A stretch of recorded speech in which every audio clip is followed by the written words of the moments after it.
Welcome back, everyone. I hope you had a good break and I hope you got some coffee, or maybe if it's very late for you, it's not that smart to drink coffee, but maybe a nice tea. I will hand the session over very quickly as I will not be moderating this next session, but I will hand this over to Gabriel Lipton, who is an environmental journalist with the GLF, so Global Landscapes Forum. And Gabriel will be presenting the rest of the speakers, as we have quite a few speakers in this last session. So Gabriel, the floor is yours. Have fun. Thank you, Alina. My name is Gabrielle, as Alina mentioned, and welcome to Plenary Session 6, Forest Finance Contribution into Sustainable Forest Management, Halting Deforestation and Restoration. As Alina mentioned, I'm the editor for the Global Landscapes Forum, which is an organization focused on sustainable land use that was in fact born out of the Center for International Forestry Research. So this topic is very near to the heart of my own organization, as well as my own heart and my own passion. So this plenary is to discuss forest finance, and I will start by sharing a figure that I find actually quite promising, which is that every dollar spent on forest restoration, anywhere from between $7 US and $30 can be reaped in economic benefits. So while we do hear a lot of bad news about deforestation and funding gaps for forest conservation and restoration, there's also a huge financial incentive to invest in forests and in the communities that depend on forests. So we're going to hear in this plenary a lot about how forest finance can be most effective, responsible, and profitable. So we have 6 speakers here with us, and they will begin by giving short, informative presentations on their focus areas. Then we will move into a guided discussion, and then we'll finish by taking some questions from all of you in the audience. So as you're listening, if any questions pop into your mind based on what the speakers are saying or otherwise, please drop them in the Q&A box, and they will be collected and fielded at the end. So I will briefly introduce the speakers, and then I'll invite them one by one to give their presentations. We have Baz Luhrmann, who is project coordinator for Tropenbos International, and he works particularly on programs related to finance and climate. We also have Monica Gabay, who's the coordinator of Division 9 at the International Union of Forest Research Organizations, IUFRO, and her division focuses on forest policy and economics. We have Jorge Matallana, Climate and Ecosystem Services Officer for the Forest Stewardship Council, FSC. We have Emma Berglund, Forest Director of the Swedish Forest Industries Federation, who is responsible for international and European Union forest issues. We have Charles Nelson, ESG Manager for the Landscape Resilience Fund at the World Wildlife Fund, Germany. And we have Anali Bustos, who is a restoration steward for forests from last year, 2021, a program that's run by my own organization, the GLF. So I'm very happy to see all of your beautiful faces on this screen, and we can't wait to hear what each of you has to teach us here today. So I will now hand the stage over to Baz Luhrmann. Again, he's project coordinator for Tropenbos International, to invite him to give his brief presentation. Over to you, Baz.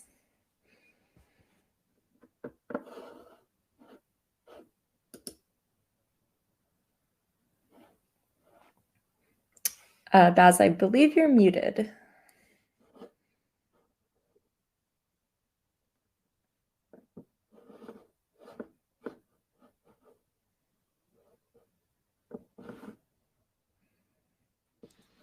Can you see my screen? There we go. Yes, now it seems to be working properly. I think I have to, I hadn't seen that before. How do you see it? I see it, okay, yeah, now it's coming up. There we go, yeah. Yeah, thank you. So, unfortunately, I have to show a little bit while they're it is really possible to get a high return from forest investments. Yeah, in practice, it's not that easy to get that. Yeah, and I'll be showing that, just talking a little bit about what is forest finance, what are we talking about, why is it important and for whom, and then focus a little bit more on the main challenges. Why, in spite of all these huge benefits that could be obtained from forest investments, why aren't there any more investments, particularly from the private sector, and what could be possible solutions for that? So, oops, it's not working. Come on. Let me see. Yeah. So as you can see here, these are all huge flows of forest finance. Yeah, and there's a lot of different forms of finance. Yeah, basically what we're talking about is providing money for something. Yeah, it can be different things that need to be done in order to get to achieve certain purposes. So the finance can come from different sources. This can be private, public, or philanthropic. Yeah, and it can be development or commercial funding. For example, on this figure, you can see that some of the funds from the public funds, this is all public funds here, and this is private funds. Some of the public funds can be both in terms of development money, but it can also be in terms of private money, commercial money, where a government actually hopes to get a return from its money. Yeah, but it can also be in different forms. And you can see here there's different instruments to invest. It can be either through grants or a normal budget expenditure that somebody is doing it themselves. Yeah, it can be in forms of loans where you have to pay it back. Yeah, and it can be forms of equity where you actually provide money to become part of an operation and also get the benefits of that operation. This very often or mainly is the private funds is used for that, but it could in theory also be public funds. Yeah, and it can be for different purposes, and there's a whole list of purposes here. I'm not going to go into each of detail. Yeah, but that can include, for example, finance for asset investments or for covering operational costs, yeah, or to improve enabling conditions. Yeah, and it can be for either production of goods or services, but also for the conservation of, for example, biodiversity. Yeah, and forest finance, unfortunately, in spite of this huge amount that is already being financed at the moment, yeah, it still remains kind of an orphan in the financial world. Yeah, and less than 10%, for example, of the climate finance goes to forests.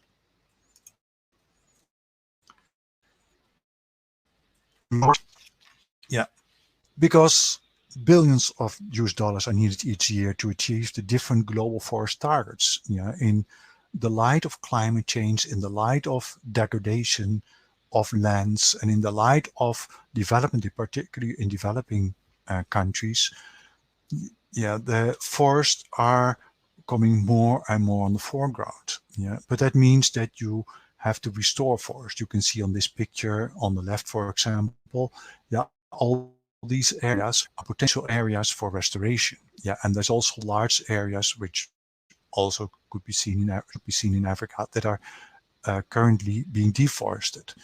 Yeah, so to restore all that, you need funds. Yeah, for development also, forests can play an important role in adaptation.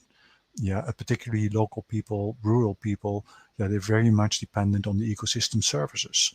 So that requires also funding to maintain those forests, because why are the forests disappearing? Usually it's because of economic reasons and they don't have other options. So you need to invest in that.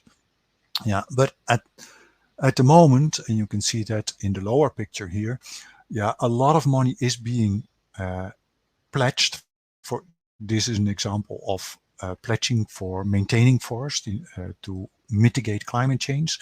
Yeah, but usually the actual disbursement is much lower than the pledges. Yeah, in some cases, less than half of the pledged money is actually being dispersed. So more finance is needed. Yeah, and to reach those global goals. For whom is it important? Yeah, we have these global goals. Yeah, and they benefit, for example, from CO2 Yeah, but benefits from the forest really accrue at different levels. Yeah, the forest owner, the local communities, they obtain certain benefits directly. Yeah, but for example, the forest owner mainly benefits from particular production of goods. A local community may also benefit from the regulation of water, yeah, and particularly clean water. Yeah, a country may benefit from regulation of water and also of, for example, a reduction of CO2. If they have made a commitment to reduce CO2 emissions, then forests can play an important role for that country. Yeah, and a global society does not really. Sorry, there was a phone call. Does not really benefit directly from timber or water production, but may benefit a lot from mitigation. Yeah, but in the end, the people that benefit from it are not necessarily the same ones that also bear the costs. Yeah, and you can see that most of the costs are actually borne by the people that own the forests. Yeah, so there is a discrepancy in there, and financial mechanisms are being developed at the moment to trying to transfer those costs to have a better share of those costs also paid for by those people that benefit from the different services and products. But at the moment, so then lots of money up to 83, and this is just climate finance, not only for forest. You should consider that less than 10% of what, for example, in 2020 was reserved for climate finance, less than 10% goes actually to forests. Yeah, but most of the money is actually public money and not private money. Yeah, and the public money is just not enough to meet all the needs to achieve the goals. Yeah, but at the same time, while then this money is being pledged for climate finance, at the same time, a lot of money is going into private sector, which is actually producing effects which are go against, for example, the climate goals. Yeah, you can see here in this graph that in spite of the zero deforestation commitments, only 3.7 billion US dollar was invested by the public funds here in for between 2014 and 2018. Yeah, so that is in this part, only 3.7 million. So that is a billion. Sorry, that is less. That's nearly 1% of what they spent in climate funds. Yeah, was spent on zero deforestation commitments, while banks invested more than 160 billion in agro-commodities with a forest risk in that same period. Yeah, so much more money is wrongly directed with negative impacts than there's money going into the forest that may have positive impacts. Yeah, so what are possible solutions to that? Well, one is, of course, leveraging more commercial finance and trying to redirect the commercial finance. Yeah, and new mechanisms are being put in place, like blended finance, where public funds or development funds is mixed with commercial funds. Yeah, to try and make the investments in forestry more attractive. Yeah, and a lot of that, for example, we heard that between 7 and I don't remember the figure that she mentioned. I think 7 and 10 or 7 and $20 could be the return for $1 of investment in forest, but much of that are benefits for the society and not benefits for the people that actually do the investment. Yeah, so there's a problem there, and that's why they're trying to get development money that comes from the society, to co-invest with commercial money in those forestry initiatives. Yeah, that's one way of doing it. Another way of doing it would try to put a value on those social benefits. Yeah, and an example of that are the carbon credits. But carbon credits have the danger also that they're being used, like in this figure, to actually compensate industry in the north for the emissions, so that they can continue emit. Yeah, so they do not really contribute much to really that global goal. They just make sure that the impacts are not too bad. And then we have the other possibility is to become more inclusive, to try to involve more people into financing. financing the solutions. Yeah, and this is a figure. It looks really complicated because it is really complicated. Yeah, in order to get, for example, a company to finance, all the other conditions need to be there. And what are those conditions? It can be in the institutional environment, but it can also be the financial institution environment. I think of, and we'll hear more about that, of, for example, land tenure. Yeah, but also whether government services are being present. Is there actually a bank present as well? And that is related to the financial institutions. And then what the banks offer are those financial instruments that are appropriate for the forestry sector, thinking particularly of plantations. Then if you plant a tree to 20 to 40 years before you actually get the benefit from that. And a loan for that, most banks at the moment, they give you loans for 3 to 7 years, yeah, and not for the whole cycle of a plantation.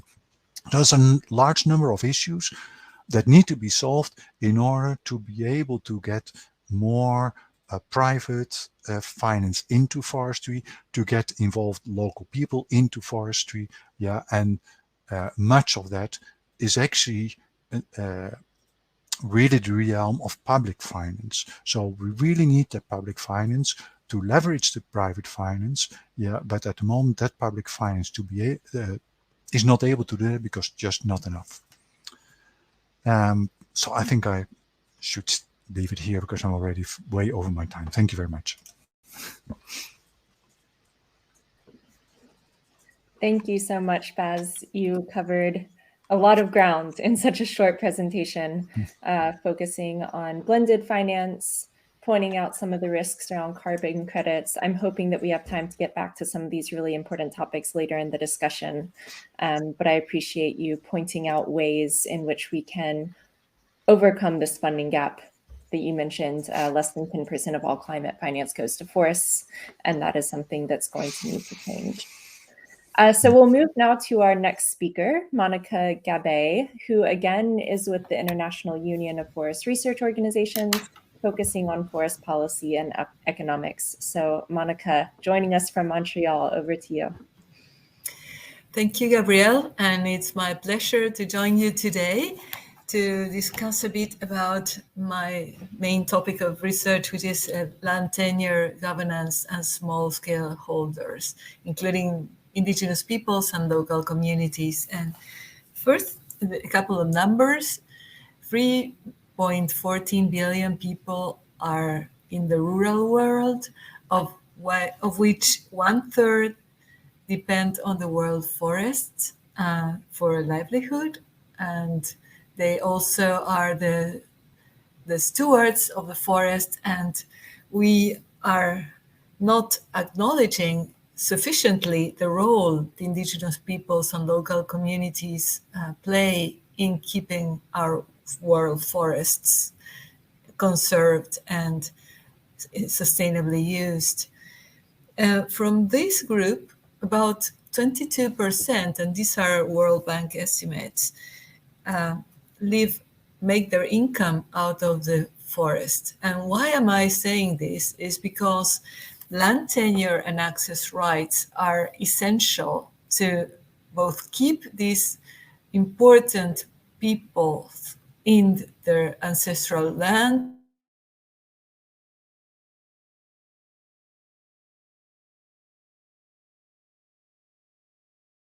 to secure this tenure, to make sure these services continue. There is no sufficient research on the value of these environmental services. But moving on to finance, without secure land tenure, access to finance is impossible, even to some sort of community-led financial initiative like microcredits or government funding, because any government program supporting restoration or sustainable manage or conservation of forests, I'm talking about initiatives in Guatemala, Africa, Asia, Latin America in general, require that the tenure is secure So no funding would go to a community that cannot demonstrate that the tenure is legal. So we have both aspects playing here. The need to secure tenure for sustainable livelihoods and to secure the ecosystem services forests provide, which also have a value for society, although sometimes that goes unnoticed. And then the need to secure tenure to make it possible for local communities and indigenous peoples and smallholders in general to access finance and also to invest more in their land. Because if the security rights are not strong, and there's sufficient evidence about this, then forest management will tend to not be sustainable because these people have no possibility of knowing whether they will be removed or sorry about so they will be taken away from their land. So if there is no security, no investments will be made, or very little investments will be made in infrastructure, which is necessary for sustainable management. So securing access rights, securing land tenure, making it legally recognized is very important. And then we go to the level of recognition. So some communities in the global south, and can mention Africa and some places in Asia, for instance, although they have secured rights, they don't have sufficient rights to make a sustainable use of the forest in ways of, for instance, timber production. So their possibilities of producing are very much restricted due to legislation, whereas the private concessionaires that are exploiting land have much more access to markets than they do. So that's another facet that should be explored. And we have very good examples in Latin America, for instance, in Guatemala and Mexico, of secure access rights plus a reasonable regime for forest management that allows community-led enterprises to access markets in a commercial scale. So I'm about, my 5 minutes are over, but just food for thought. So recapping, the importance of land tenure, both to access finance from financial institutions and the government-led programs for indigenous peoples and local communities, the importance of access rights and land tenure to be able to invest their own money or own equity into managing land, and then the importance of secure access rights with enough possibilities of doing a commercial operation, if that were possible, through community-led enterprises, and recognizing the value of the environmental services, the forests that these communities are managing sustainably and conserving for society should be sufficiently recognized. Thanks.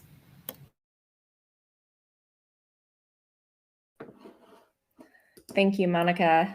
As you were talking about the importance of tenure, it felt quite personal in a way. And, you know, it's something we don't often think about, the ecosystem services that you were referencing, such as clean air and food and fresh water that forests provide to us not living in rural areas, but living in urban areas. We don't often think of that as being linked to someone else's tenure.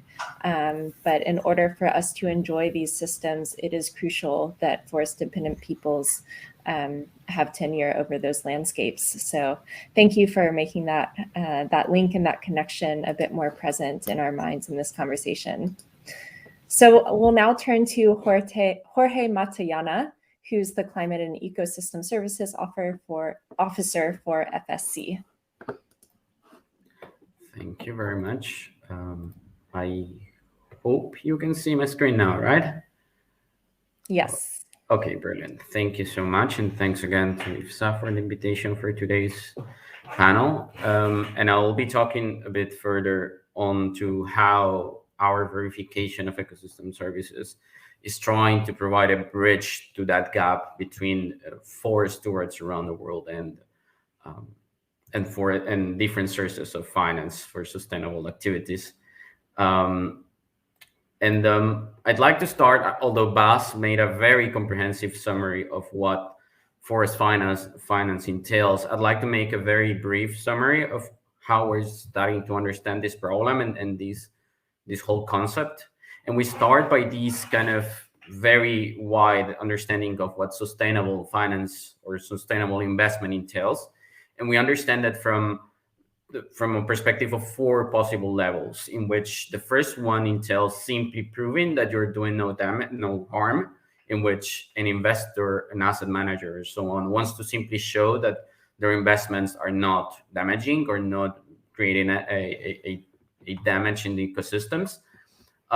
Then maybe requesting some sort of impact, a positive impact through the investment, but still favoring profit. Then to a level in which social and environmental impact matters more than profits. And then ultimately a more charitable approach in which you simply are asking for a positive impact from a social and environmental aspect, and the profit is pretty much disregarded. And there is, of course, very things in the middle, like different approaches in the middle to understand the motivation behind financing. And then if you want to put an above layer on this, you can start thinking about who is the classic financer behind each of these approaches. And depending on that, you will need to design the diverse tools and so on. But for us, fundamentally, when you talk about forest finance, is mobilizing more funding for the stewardship of forest ecosystems, understanding that there are different models of stewardship of the land, of stewardship of forests, and also, as I just mentioned before, different models of funding, like different types of conditions behind the funding. And just to mention briefly how we understand that those different models of stewardship, we do understand that, of course, a lot of the conversation during a long time when it came to forestry, it related to responsible sourcing, to making usage of the forest in such a way that you obtain timber or non-timber forest products in a responsible, sustainable way. But also there is a new stewardship of the land also relates to conserving, to enhancing the value of that forest. And also in some cases when the forest has been degraded, deforested, and so on, to restore it and to make sure that that restoration happens in a way that is sustainable and favors the different stakeholders and so on. And that is something that we want to enhance through our different mechanisms. However, in the different in our interaction with forest finance, we've noticed several challenges in the mechanisms out there, and I'm just going to go through this very briefly. First of all, is that the perception of risk is very high by funders. And in some cases, when methods or solutions are not still very much under development, the perception of risk increases, and then they become less prone to invest. The second of all is the insufficient information in the marketplace or out there, to put it in a simple way, simply that sharing performance data from forests is still not very common. We are still focused on a compliance approach. We show that activities are happening, but maybe we don't show data that supports those activities to be taken. The third is kind of what we call maturity mismatch, and this simply means that financing is usually structured in the long run and 10 or 20 years payments, but usually these projects have very core and high investments at the beginning, so that cost cannot necessarily be spread a long time, and there's usually a mismatch there. And sometimes, finally, there is a problem with lack of policy or of harmonized policy frameworks that really allow all actors to be aligned and approach the problems in this rather similar way. And that's what we've been trying to focus with our verification of ecosystem services, is try to convene different stakeholders in the creation of the tools, into create a framework to quantify, verify, and communicate impacts with data, into trying to enhance and regulate a bit the role of project developers so they actually provide expertise and they provide knowledge and finance, and just don't become like middlemen. And finally, to have a very active role by forest stewards in the creation of these frameworks in such a way that we also can push forward to the creation of these frameworks, which is already happening a lot, and for instance in the EU with the taxonomy and so on. But what we do basically is we provide a mechanism to verify impacts of the forest in 5 different ecosystem services: in biodiversity conservation, conservation and storage of carbon, watershed services, soil conservation, and recreational services, in such a way that we verify that, or the system verifies that certain ecosystem services are being conserved or are being restored. And we activate with this a mechanism through which forest managers or forest stewards around the world can obtain a further payment for these ecosystem services. So this is the basic mechanism that we activate. We help forest managers quantify, and we verify that quantification through our system of third-party verification. We generate a mechanism to interest companies that are interested in funding through some of the mechanisms we mentioned before. We help forest managers and companies or funders to agree on an appropriate retribution. We don't set what is an appropriate retribution, but we facilitate the process. And finally, companies get the possibility to communicate that commitment. So it is not like they are investing, and in such a way they get to own the carbon or the watershed, the water that was restored or anything, but rather they get to communicate that contribution. And as such, the forest managers or forest stewards get a better case for their sustainable activities and so on.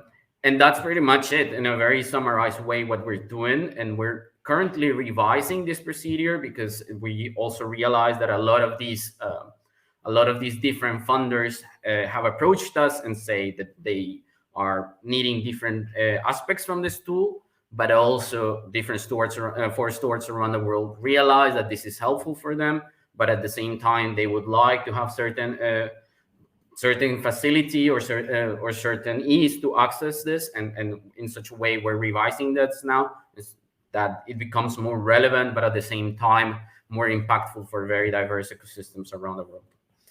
So yes, if you have any questions, please feel free to reach out in this email. Thank you so much.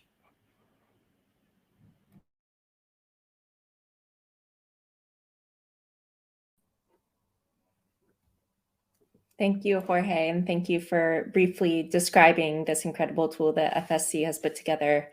FSC has always been such a leader in this realm, and it's nice to see that it is developing these tools, but also keeping them open and adaptable to the needs of the private sector and the people that are on the beneficiary end of them. And as for the questions that you mentioned at the end, hopefully we're going to have some time at the end of this conversation to also let people ask you some questions. Again, if you're listening and you have any questions, just drop them in the Q&A box and we'll get to them at the end. So we'll now move to Emma Berglund, who's again the Forest Director of the Swedish Forest Industries Federation. Thank you so much for joining us, Emma. Thank you very much. So I have shared my slides. Can you see them? Not quite yet, but they should appear soon. There we go. Here we go. Okay, thank you. Thank you so much for the invitation to be here. I'm Emma Berglund, as you've heard. And the Swedish Forest Industry Federation is the trade organization for the pulp, paper, and sawn timber industry in Sweden. So I hope to give you today a bit of a forest industry perspective on this topic. And I will also take the opportunity to make a little parallel outlook to Swedish history and maybe some points we can pick up there. So bear with me for a short history lesson.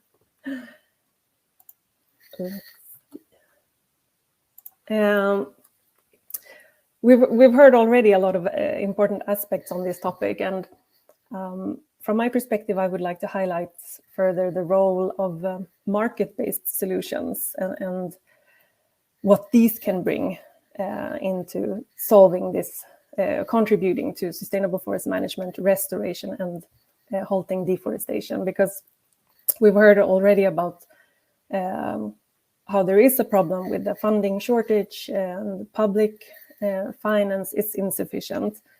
And we also, at the same time, we know that we need both our forests and our forest products if we are to reach the Sustainable Development Goals and our climate goals. So I think we can say that we need private sector funding, and I think it's important there to highlight how investments that come via the market have a role to play here. How can we get more of the solutions that contribute to sustainable forest management and healthy forests, and at the same time generate a return, and thereby have a chance of creating sustained development over time. So if, for example, if a forest owner sees that keeping the forest and investing in sustainable forest management generates a return, then we also have created a long-term incentive to keep that forest a forest and to invest into that forest. So there is an important connection to the market, because of course one way of enabling this return is to have a stable market for example, for wood-based products, but also for other ecosystem services, as we've touched upon already, even though that's still a process to get that functioning, payments for ecosystem services. But so that's what I wanted to highlight here, that financing is not only about investing in the forest, but it can also be about investing in the whole value chain. For example, investing in a sawmill can generate that economic value for the forest and an incentive to manage and keep that forest. And for example, timber construction, promoting timber construction, and thereby this need for sustainably produced timber, looking at these kind of demand side measures, what role can they play? And I think this can really create this benefit both for the forest owner, the local communities, but we also know that we need this for the world, for reaching the Sustainable Development Goals. We know that we will be about 2 million more people in the coming 30 years, and there will be an enormous need for housing, but also other sustainable products like clothing and heating. So the Swedish connection there with our history, well, we have also an example in Sweden, if we look back about 100 years, where our forests were suffering from deforestation and forest degradation. So this was due to the industrialization. It demanded a lot of wood, and it had a dramatic impact on our forests. And by the mid-1800s, they were in very poor condition. We were also one of the poorest countries in Europe at that time, with 1/4 of our population emigrating to America. But this was turnaround. It led in the beginning of the 1900s. We got our first. It led to a political reaction. So we got our first Forest Act demanding reforestation. But we also got a community reaction where actually a lot of the forest farmers, they started joining forces and created forest owners associations. And this also led to the development of a large forest industry, which contributed largely to the economic development of Sweden. And this all led to also the beginning of the restoration journey of the Swedish forests, which resulted in this negative development that we had. It was turned around. Today we have doubled the amount of wood in our forests. And at the same time, we have also harvested 4 times that volume. So you could say that we started with 1 cookie. Now we have 2, but we have also eaten 4 cookies during these 100 years. Because we have a large forest industry using this wood, but also leading to investments into the management of the forest and increasing the forest resource. So what I want to make here is the link between restoration of the forest landscape and the development of forest value chains. And of course, our journey is not perfect. Everything is not perfect, and situations vary a lot. But I think there are some lessons, or we have learned lessons during the way, but there are also some interesting aspects to learn from this. And I think some factors that were, to mention a few factors that were behind the Swedish development, was of course the political decisions that seeing forest as an important resource. And then it was coming back to very much what Monica Gabay was talking about. It was the clear ownership rights. The forest owners felt a security in the land tenure, in the future, investing in forest management for future generations. And we had the growth of a competitive forest industry, creating also this access to market. And then we also had research education as an important factor, I would say. So that's my let me skip this, I'm running out of time. That's my perspective today, recognizing the benefits of sustainable wood value chains as well in this regard, and sustainable wood products, and seeing how we can broaden the markets and finance also for these aspects that can then contribute to mitigating climate change, to a circular bioeconomy, restoring biodiversity, and also welfare for people, both the people living in the forest, the local communities, but also the society at large, which also need these renewable and sustainable products. Thank you very much. Thank you so much, Emma, for that really comprehensive presentation and really highlighting that link, as you said, near the end between restoration and forest value chains. And one other thing that struck me when you were speaking was the role that the demand side can play in all of this, which is something that the IPCC has started to focus more on as well in their research. It's just the amount of change that the demand side of the equation, also concerning forests, can really have on these landscapes and on those ecosystems and on the value chains that concern them.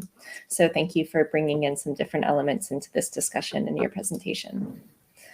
We will now move to Charles Nelson, who is the ESG manager for the Landscape Resilience Fund with WWF Germany. Thanks, Charles.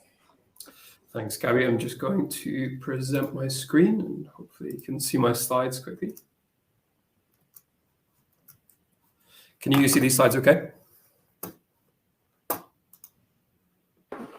Yes, you're good to go. Yep. Okay, great. So yeah, my name is Charles Nelson. I work for WWF Germany, focusing on bankable nature solutions and in particular on the Landscape Resilience Fund, which I'll get into a little bit later. I'm going to talk about the finance gap, which a few of the other speakers have touched on a little bit, and then a potential solution to this, or a part of the solution, which is bankable nature solutions, and then going into the LRF and a real life example of how a bankable project can function and attract finance. So first off, I want to show this infographic. It's from the UN Environment State of Finance report, which they just released yesterday.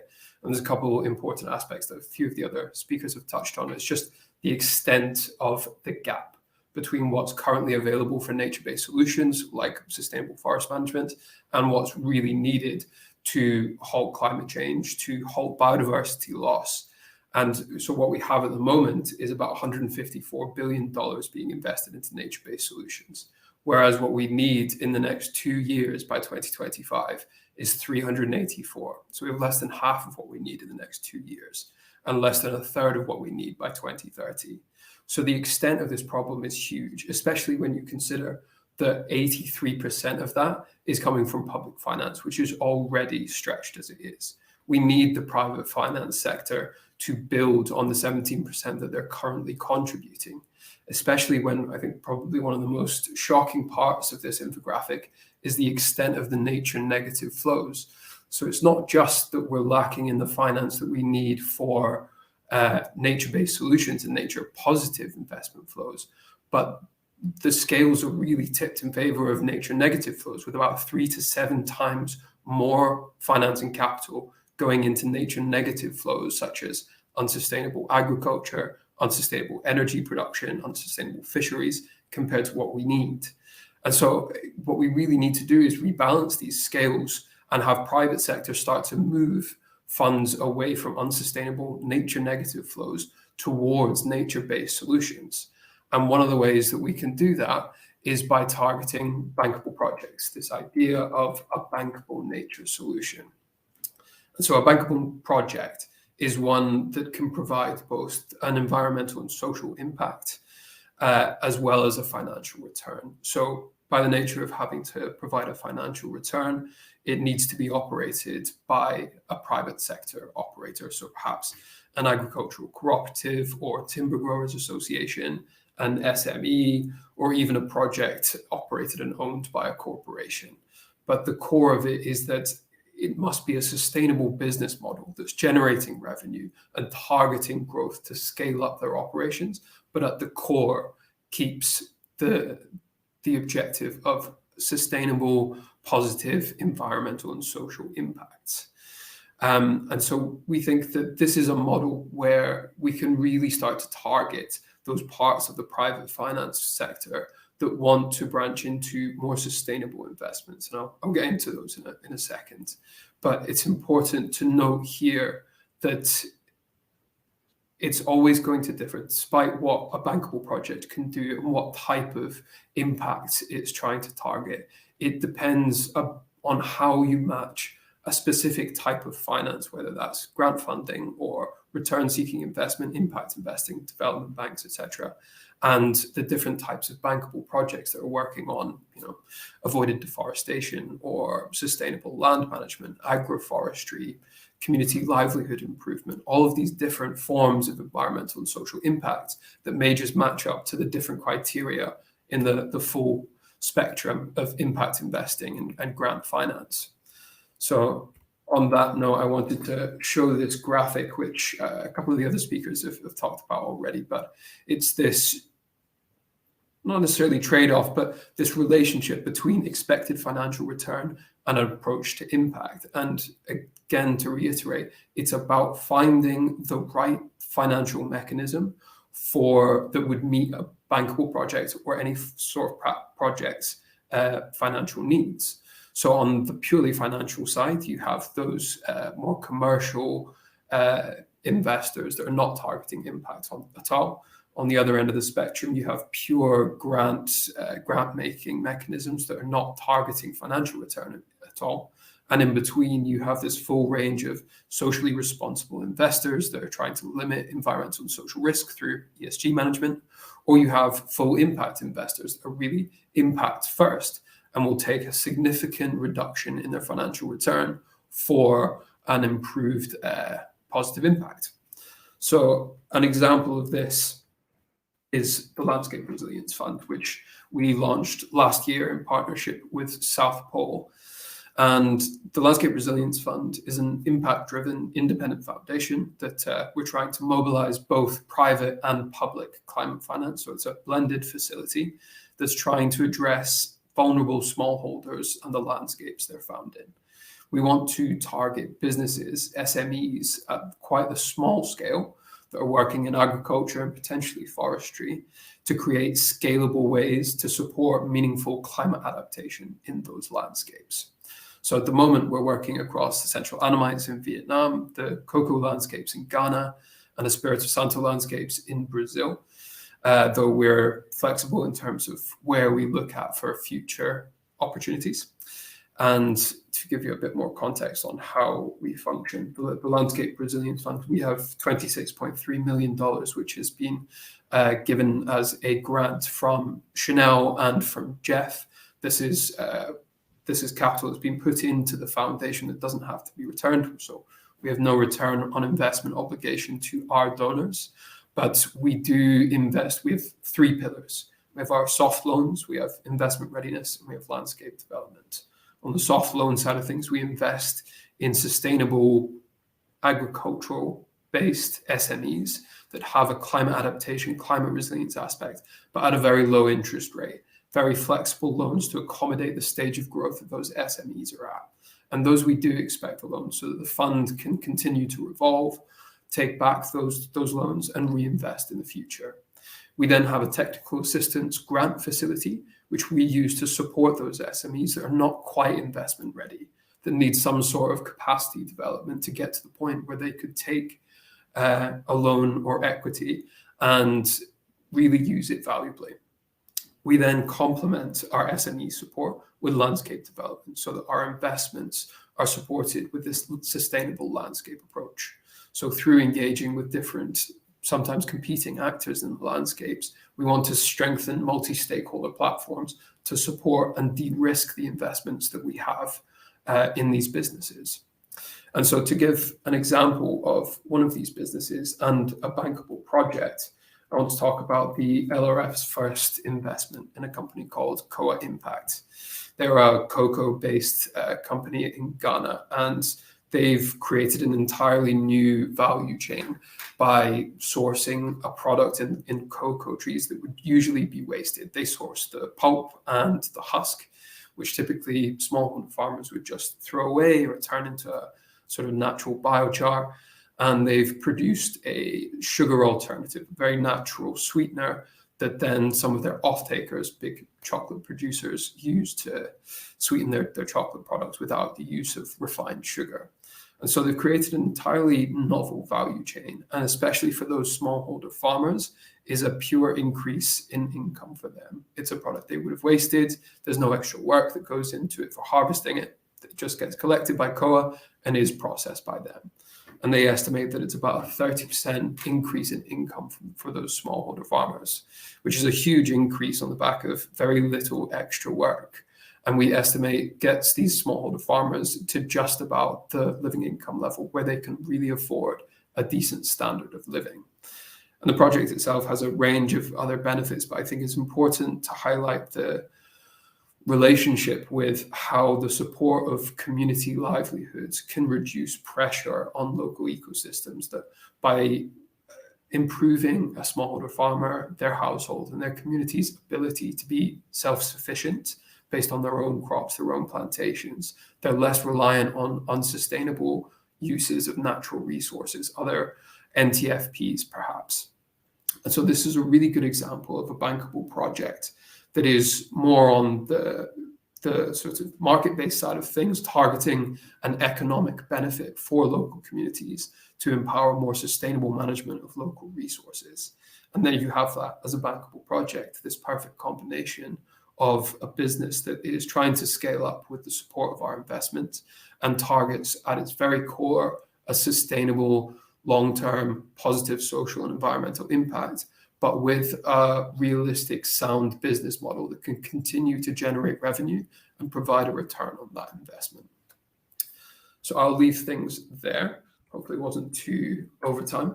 And feel free to get in contact if you'd like to find out more, or if you potentially have a project that we might be interested in. We're always looking for more projects to work with. So thank you very much.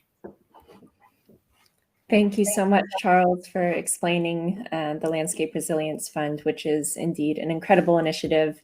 And we're starting to see the feedback loops here within this conversation. As Baz mentioned at the beginning, urging for more blended finance mechanisms, and this is one such mechanism. So it's nice to see all the connections already being made. So we're now going to move to our last speaker's presentation, Anali Bustos, who again is a restoration steward from my own organization, the Global Landscapes Forum, and she also does incredible conservation and restoration work in her home country of Argentina. So Anali, thank you so much for being here today. Thanks, Gabrielle. Thanks for having me here today. I will share my screen.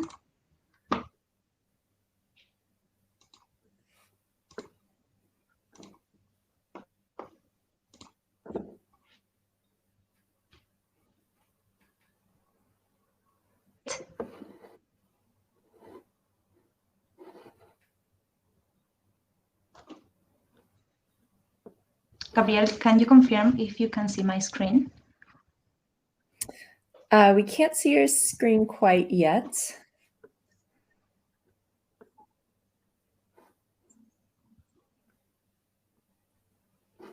Let me check again.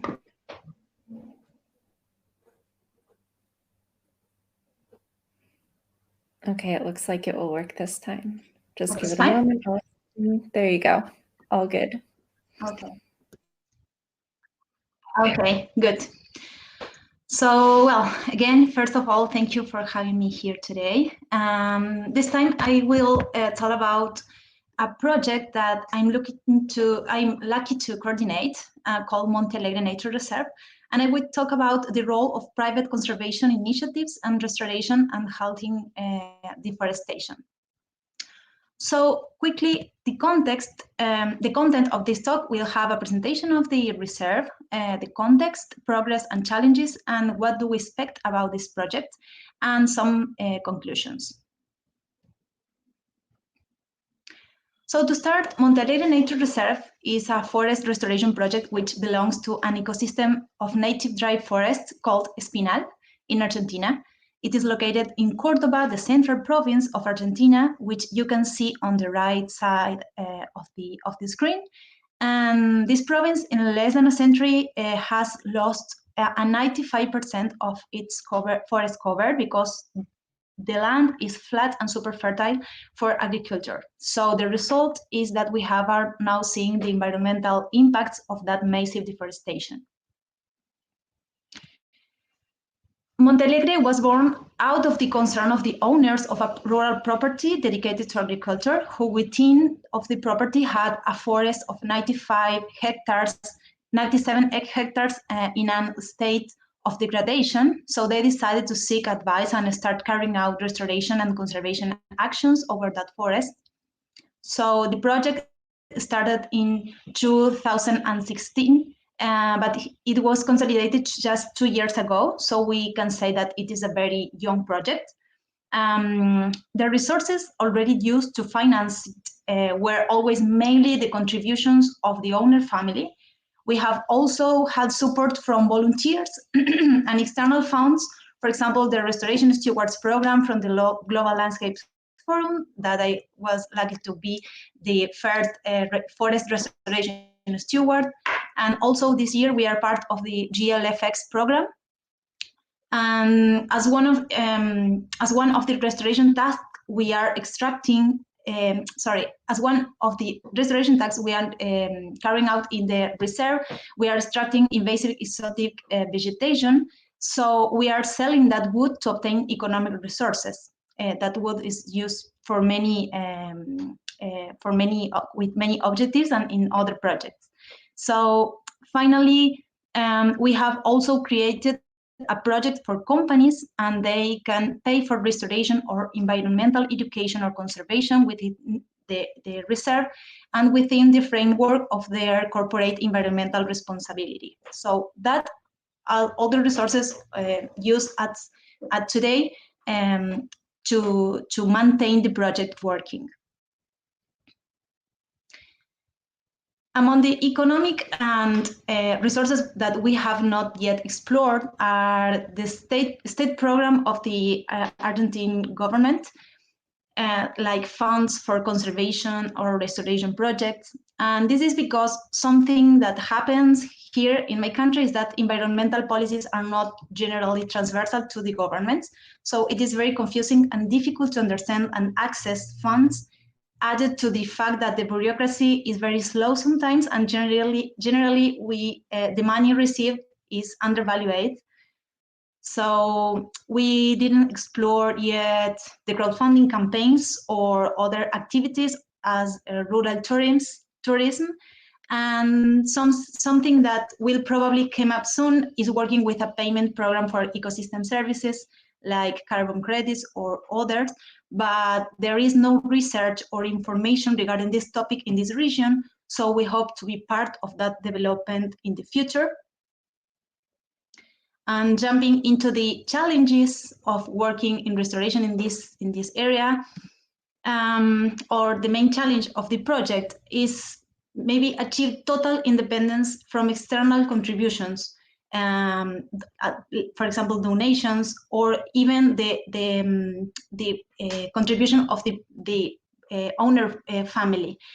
So that way, the project is sustainable in all its dimensions. And it's important here to point that the fact that 90% of the world's land is privately owned, so we cannot expect that only conservation or restoration areas are national parks or government initiatives. That is why it's so important for me to promote this type of projects hand in hand with producer families and private owners, because that is where a significant difference will be made in the objectives of restoring the 30% of our planet over the next few years, or achieve the sustainable development goals. So say that, what do we expect about this project? First, achieve absolute independence from external contributions as donations, so that the forest pays for itself.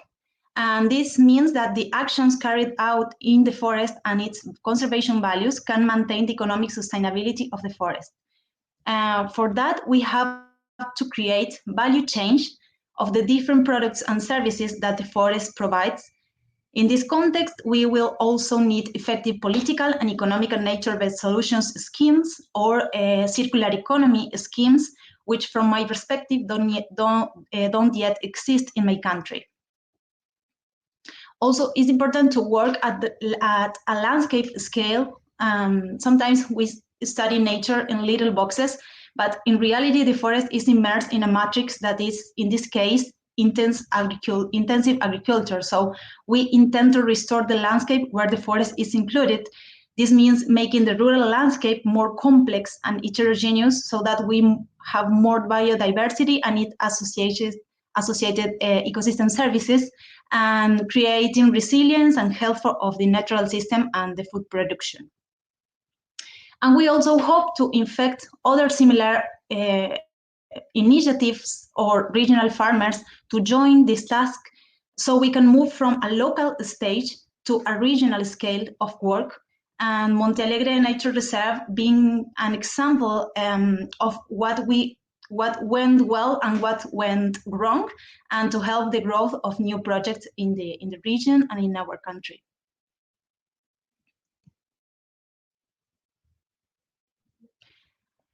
And finally, as conclusions, all these are the challenges of starting the restoration and revaluation of the forest and its services in an area where during the last 100 years has been seen as a loss of arable land, because the opportunity cost is very high if we think about the money that gives agricultural production.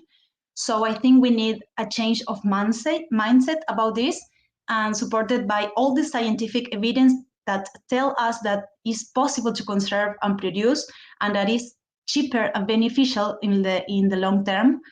And finally, as you can see, there are many challenges in my region and in my country, and I really hope that the national and international context will help to overcome them and achieve significant changes, so that forests are part of regenerative, sustainable landscapes and communities.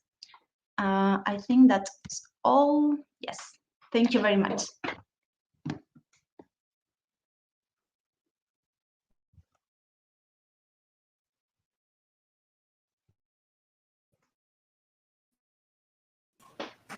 Gabriela, you're muted.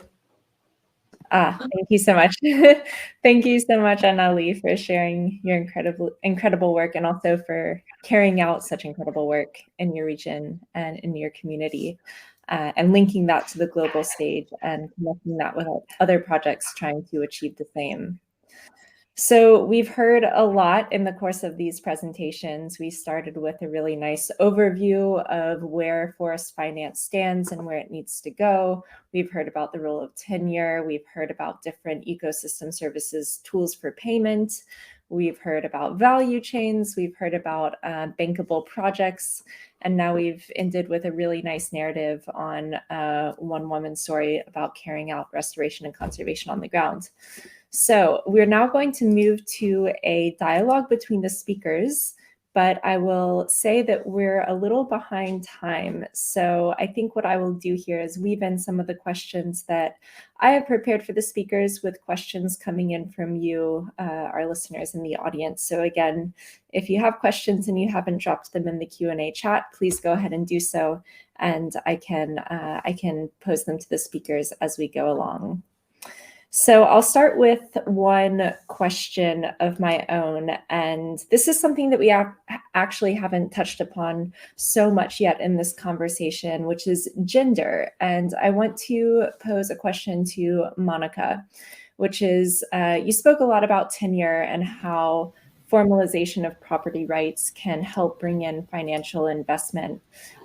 Could you link this to why this is particularly important for the lives of women?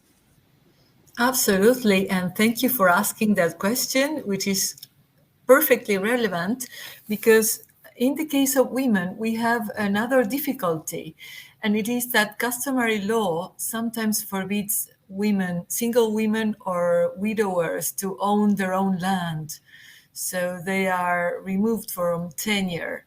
And we have to bear in mind that women are many times in the countryside and rural world the heads of the families, while male migrate to the cities to provide some extra income.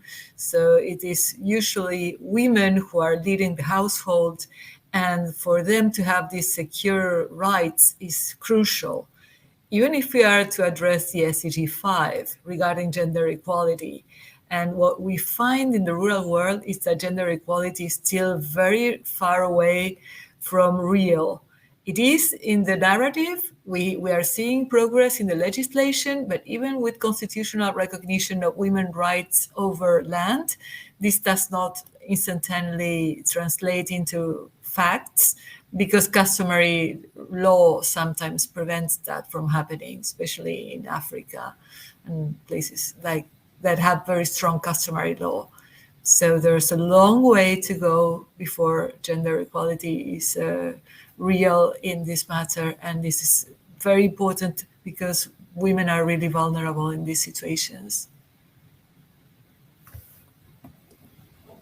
Thank you, Monica. And also, one thing I forgot to mention before is that for all the speakers, if you want to speak to something else that someone is saying, please go ahead and chime in. This is meant to be a discussion and a dialogue, so please don't be shy. I'll put the next question to Baz. And this is going back to rural communities and small-scale producers. We've heard a lot about the crucial roles that they play in achieving the SDGs, protecting some of our most crucial ecosystems, providing us with the ecosystem services that everyone needs in order to survive on this planet. We've also talked about the crucial need for them to have access to finance. Why is it so difficult for local stakeholders to access finance? And could you maybe point to a few things that might help overcome this difficulty? Okay, that's going to be a long answer, I think. Now, imagine that you go as a smallholder, you go to the bank, yeah, and then the first thing they'll ask you is, okay, do you have an account here? Yeah, so that's already a first hurdle that you have to take, because many smallholders in developing countries do not have an account. Yeah, so in some countries that's improving at the moment. For example, mobile financing, so that where they actually, with a mobile phone, they can actually access accounts and close accounts, do payments with that. So that's starting to improve. One way to solve that. Yeah, but still in most developing countries, that is not possible. Yeah, partially, for example, because they don't even have access to good internet. Yeah, or the banks don't have that type of accounts yet. So the credit history, they don't have that. Yeah, then you go to, then they say, okay, what do you want to loan for? Yeah, so you have to have a good story to tell. Yeah, but you also need to know what it means to have a loan. We have several projects in Tropomos supporting smallholders, and we find that, for example, they're very eager to prepare a proposal. They have great ideas to actually implement that. And then they ask for a loan, and then you say, okay, do you know you have to pay that back with interest rates? Yeah, and they're not really aware of that. So they need that financial literacy education as well, to understand what they're really getting into, because otherwise you run the risk that you basically let them have commitments that they're not really prepared to take. Now, the next step then is, okay, how does it work? Yeah, so you have to be able to show that you can actually produce something.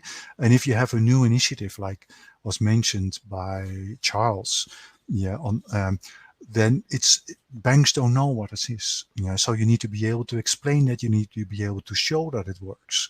Yeah, that may mean that you actually need to put in some of your own money, to make it work first before you can step to the bank and say, okay, now we want to expand on that. You need to be able to show that you can manage the money that comes in. You need to be able to show that there's a market for it. Yeah.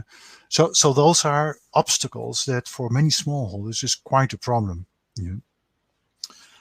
Yeah. And then of course, not to mention that you have to be, often you have to show that you have collateral. Yeah. And that's where the land comes in. So there's really a lot of obstacles. Yeah. And how to solve that? I mentioned a couple of things. Yeah.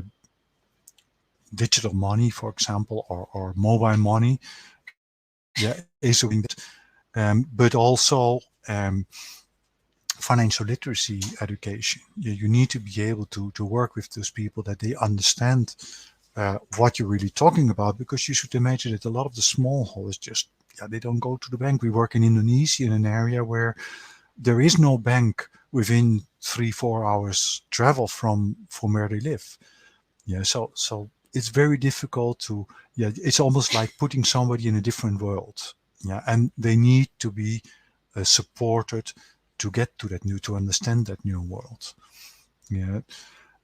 So I think one example of how it can be solved is from Charles. Yeah, with what they're doing in the what is it called, the Landscape Resilience Fund. Yeah, but even that won't be able to reach to many of the smallholders, because if you look at that, we actually approach them at one stage. You still need already to have a certain base. Yeah, and that is where public money comes in, and public money is not enough. And you need the national government to be committed to also invest in and that is not being done enough as well. So there's a lot of things that actually we know how to solve them, but basically it also needs political will, it needs willingness of the different actors that are involved in that. Yeah, and you also need to work on that. And I understand that a lot of people are already working with multi-stakeholder platforms.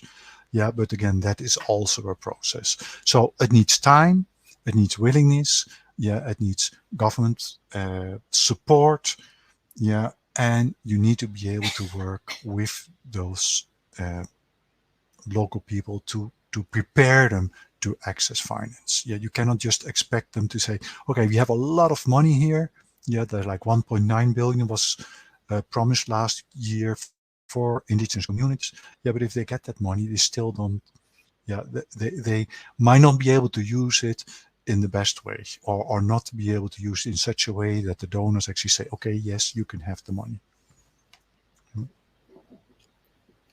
Okay. Thanks a lot.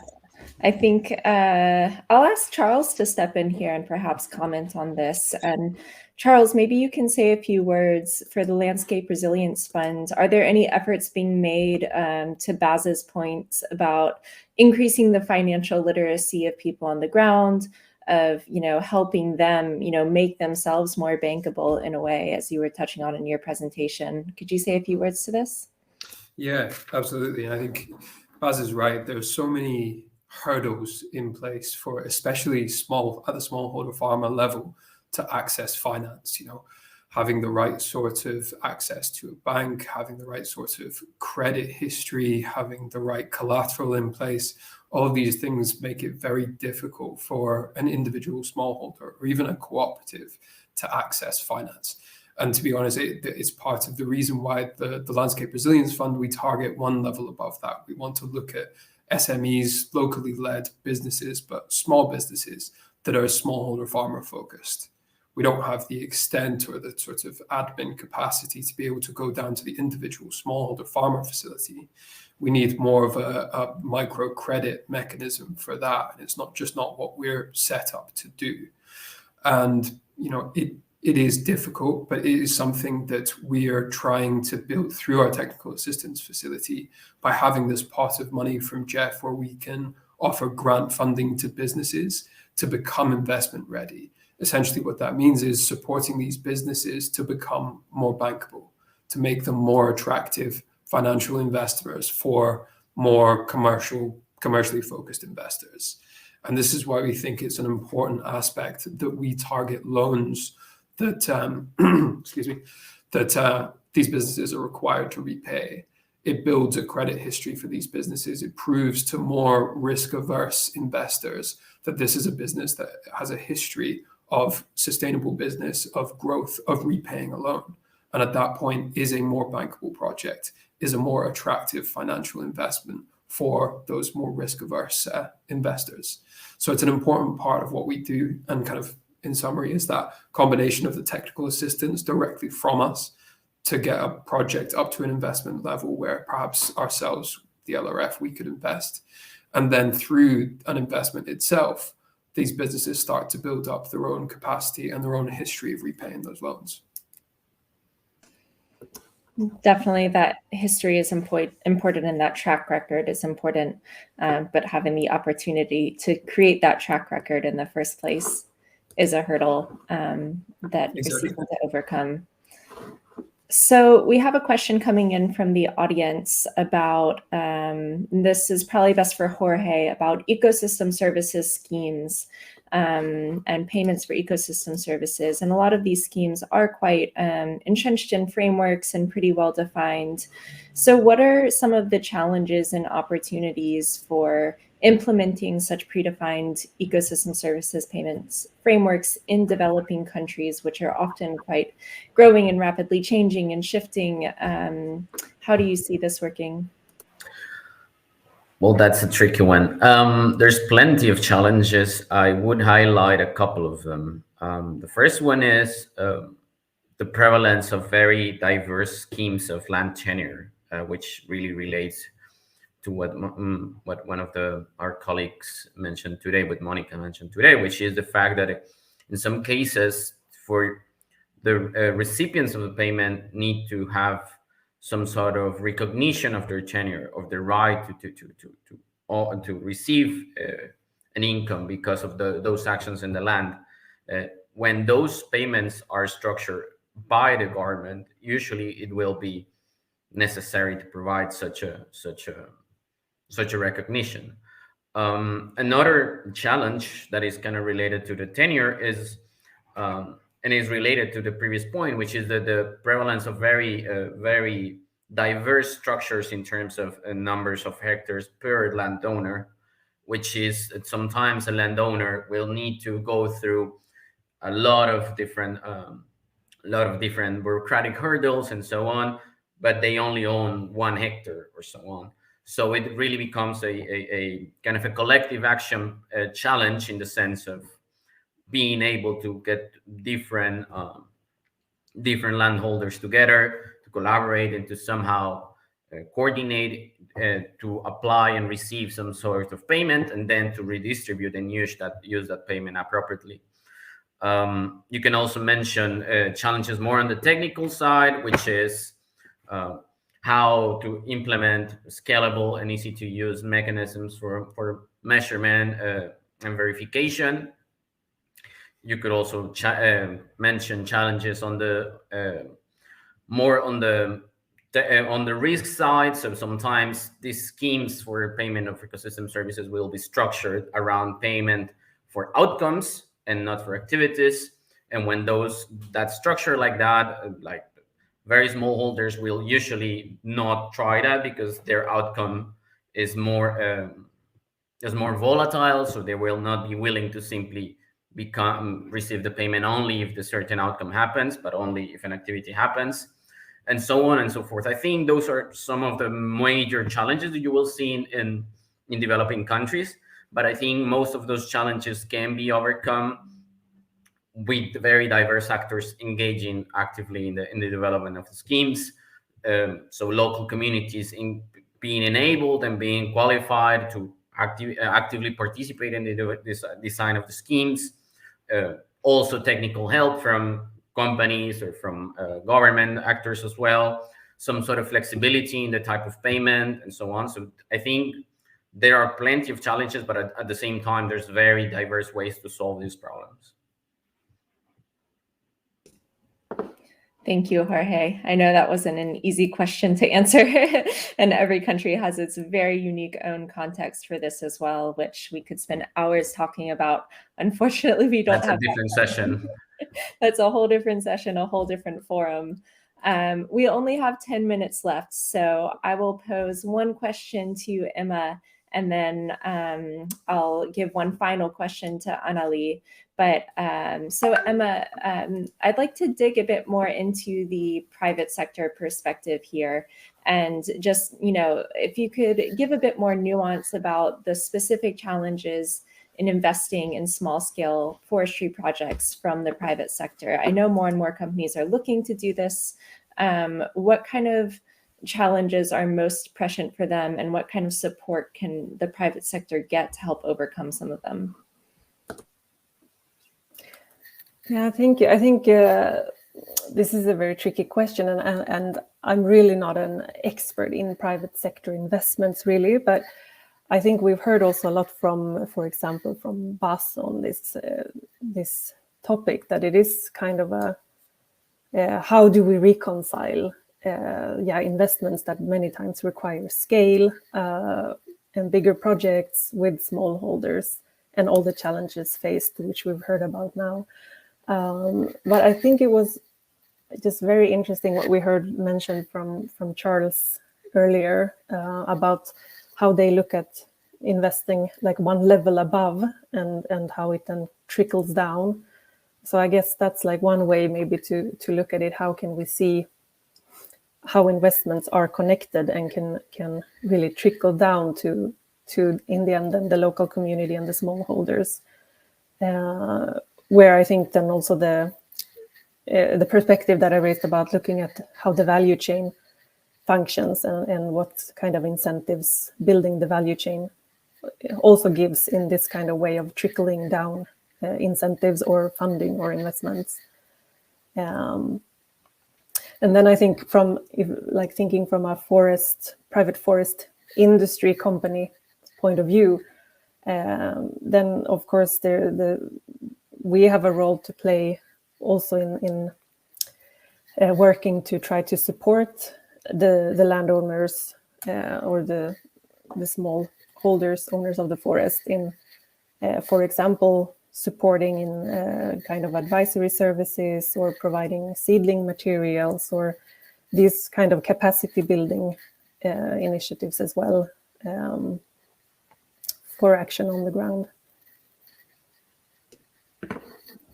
Thanks so much for sharing what you can on that. So I will end with Anali. And Anali, one of the purposes of today is to support other young people in figuring out how to get their own projects off the ground and enhance their own restoration and conservation work in forests around the world. So could you share a bit of your own experience when you were developing and implementing your project? What learnings did you have in regards to funding that you would like to share with other young people such as yourself looking to accomplish something similar to what you have? Yes, sure, Gabriel. Well, my recommendations are I have many recommendations about this, but the first one is surround yourself with people with your same objectives and your same purpose, and it's like conform a dream team to work on this, and also look for references on other similar projects, how they worked. And don't be afraid to ask for help when you feel overwhelmed or when you need it. And I think that the important sentence is don't be afraid of being rejected. I received many no's since I started my career, but when you're you don't give up, the yes begin to appear. Also, don't be afraid of failing, because there are no perfect projects or perfect coordinators. And if we fail, it means we are trying. So I think that this is our planet needs people working on nature, people creating new projects. And I think that you will have a wonderful journey if you start this path. So my advice is go ahead. Thank you. Thank you, Annalie, for ending on such an inspirational and positive note. And thank you all to all of our speakers who took the time out of their busy Fridays to join us here and share their incredible work. Thanks to Baz, thanks to Monica, to Jorge, to Emma, to Charles, to you, Annalie. Thanks to the organizers of this great plenary and this great event. And thank you to everyone who made some space in their mornings, afternoons, or evenings to listen in and learn a bit more about forest finance. So I will now hand the floor back to Alina, and she'll keep